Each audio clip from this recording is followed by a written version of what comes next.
నమో నారాయణ. అమ్మ ప్రపంచానికి స్వాగతం. సిద్ధలక్ష్మి సైత శ్రీ మహాగణపతికి నమస్కారం చేసుకుంటూ ముందుకు వెళ్దామండి. ఈరోజు శుక్రవారం కదా, అమ్మవారికి అభిషేకాలు చేసుకున్నాము. అవి చూపిస్తే చిన్న వీడియోనండి.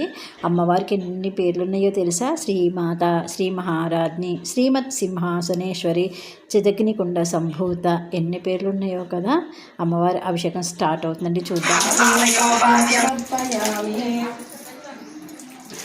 पुष्पाय सर्वजूर्वा संगतित्राक्षमिस्रं हेमवाद्येन सरत्नैरकिमतिर्कुर्मादः ॐ ऐं क्लीं श्रीं ऐं क्लीं सौः श्रीललिता महात्रिपुरसुन्दरी नमः हस्तयोर्घ्यं समर्पयामि जलजिति सौः श्रीललिता महात्रिपुरसुन्दर्यै नमः मुखे आचमनीयं समर्पयामि महात्रिपुरसुन्दर्यै नमः मधुपर्कं समर्पयामि स्नानं देव्यां सुदृशयकल्पदाम् ॐ भद्रकर्णे भद्रं वस्त्रेमाक्षभिर्यजत्राः स्थिरैरङ्गैः सृष्टुवागुषा विश्ववेदाः स्वस्ति न साक्षरिष्यनेमिः स्वस्ति नो बृहस्पतिर्ददातु ॐ शान्ति शान्ति शान्तिः हरिः ॐ सर्वे वैदेव देवीं विज्ञाने अहं ब्रह्मा ब्रह्मणि वेदितव्ये इत्यः धर्मणश्रुतिः अहं पञ्चभूतानि अहमखिलं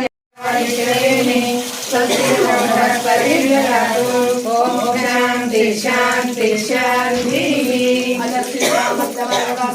सर्वाधारमनाधारं समाधानं त्रैवदाक्षरम् ओम.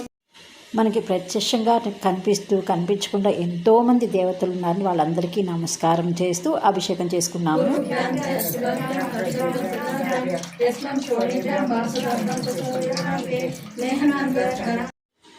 క్షీరము, దది, ఆజ్యం, శర్కర, తేనె, పలోదకం వీటన్నిటితో అభిషేకం చేసుకున్నాము. మధుక్షరంతి సింధవః మాద్వీర్ణసంతోషదీః మధునక్తముదోషసి మధుమత్పాద్యగమ్రజః మధుధోరసరపితః మధుమానో వనస్పతి మధుమాగమస్తు సూర్యః మాద్వీర్గావో భవంతు నః మధునా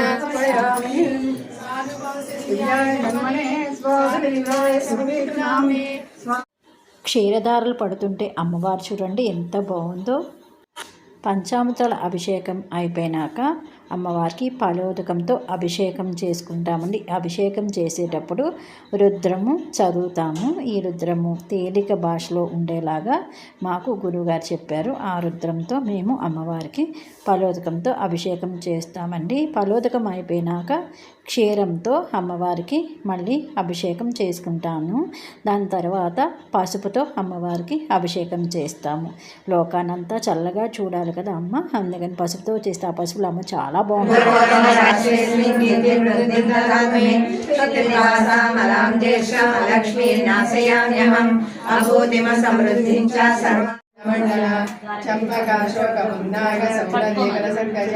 पुरुविन्दमणिश्रेणे कलकोटिरमण्डिता अष्टमी चन्द्रविभ्राज तडिकस्थलशोभिता मुखचन्द्रकनकाः मृगनाभिविशेषका मदनस्मरमाङ्गल्या गृहतोरणचिलिका वक्रलक्ष्मीपर ताटङ्कयुगलीभूतकपनोडुपमण्डल पद्मरागशिला.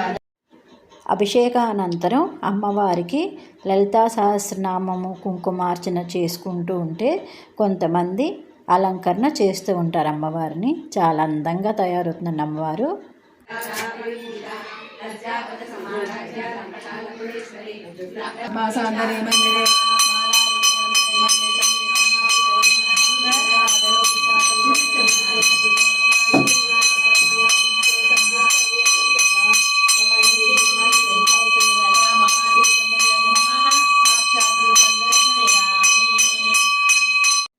దీపదర్శనం అయినాక అమ్మవారికి మహానివేదన అవుతుందండి.